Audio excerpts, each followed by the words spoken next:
శ్రీమాత్రే నమః. అమ్మవారి యొక్క 79వ నామం భండా సురేంద్ర నిర్ముక్త శస్త్ర ప్రత్యస్త్ర వర్షిణ్యై నమః. ఈ భండాసురుడు ప్రయోగించినటువంటి అస్త్రశస్త్రాలకు ప్రత్యస్త్రములను వర్షించింది.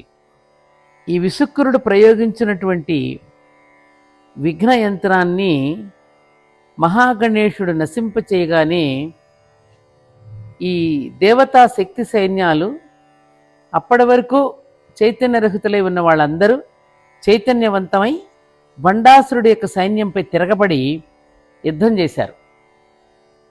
భండాసురుడు ఇంకా అతను కొంత సైన్యం మాత్రమే ఇక మిగిలింది. ఇక లాభం లేదని భండాసురుడు రంగంలోకి దిగాడు. ఎన్నో రకాల అస్త్రశస్త్రాలను ప్రయోగించాడు. వాటన్నింటినీ కూడా అమ్మవారు ప్రతికూలమైనటువంటి అస్త్రాలను ఒక్కమ్మడిగా వర్షింపజేసి వాటన్నింటినీ నిరోధించి నాశనం చేసేసింది. ఇక్కడ మనం అర్థం చేసుకోవాల్సింది అస్త్రం శస్త్రం అని వాడాం కదా. శస్త్రం వేరు, అస్త్రం వేరు.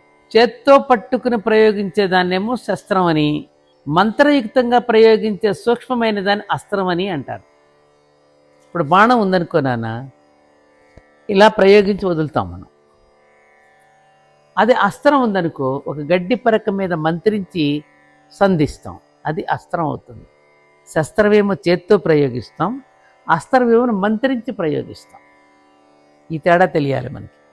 చూడు, ఇప్పుడున్నటువంటి ఈ వైజ్ఞానిక యుగంలో కేవలం మిసైల్స్, యాంటీ మిసైల్స్, క్షిపణులు, ఫిరంగులు ఇలాంటి శస్త్రాలే తెలుసు.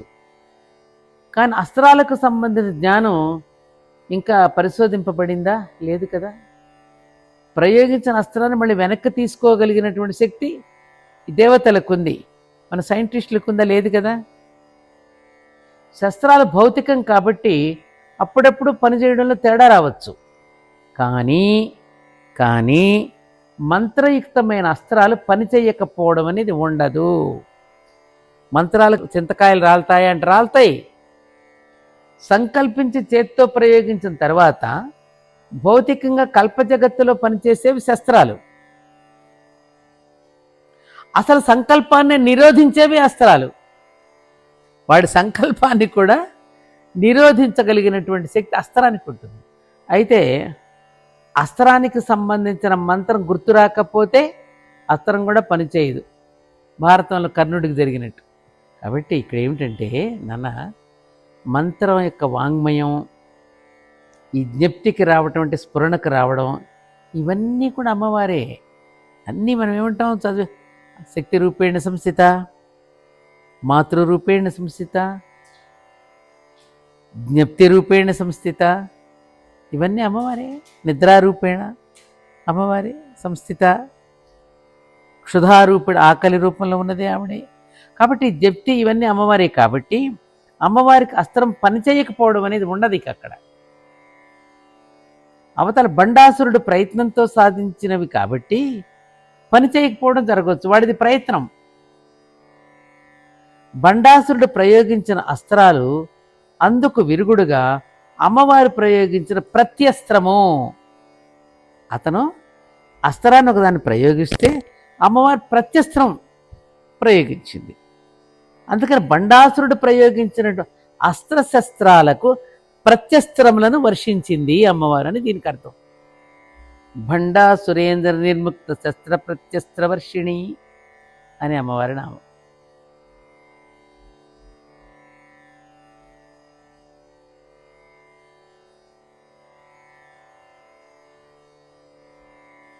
కొంతమందికి దుష్ట సంకల్పాలు కలిగి చేస్తూ ఉంటారు, ఇతరుల మీద ప్రయోగాలు చేయడానికి. ఈ మధ్యన ఏదో వింటూ ఉంటాం కదా మనం, అవి ఇవి, ఇది బాణామతని, రకరకాలుగా ఇతరుల మీద ప్రయోగించడానికి బ్లాక్ మ్యాజిక్స్ చేస్తూ ఉంటారు కదా. అటువంటి వాటన్నింటినీ కూడా నిర్మూలించేటటువంటి శక్తి అమ్మవారికి ఉంటుంది. అటువంటి ప్రయోగిస్తే దాన్ని మళ్ళీ తిరిగి తిప్పికొట్టగలిగినటువంటి శక్తి ఒక అమ్మవారికే ఉంటుంది. కాబట్టి అమ్మను గనుక మనం ఆరాధిస్తే, అమ్మను గనుక దరిచేరితే అమ్మగన దయ ఉంటే మనకు అన్నీ ఉన్నట్టే. అమ్మవారి యొక్క ఆలయంలో ప్రవేశించినప్పుడు అర్ధమండపంలో నిలబడి ముందుగా గంట మ్రోగించి అమ్మకు నమస్కరిస్తాం. అలాగే అమ్మవారి యొక్క నామాలలో ప్రవేశించే ముందు గంట మ్రోగించండి.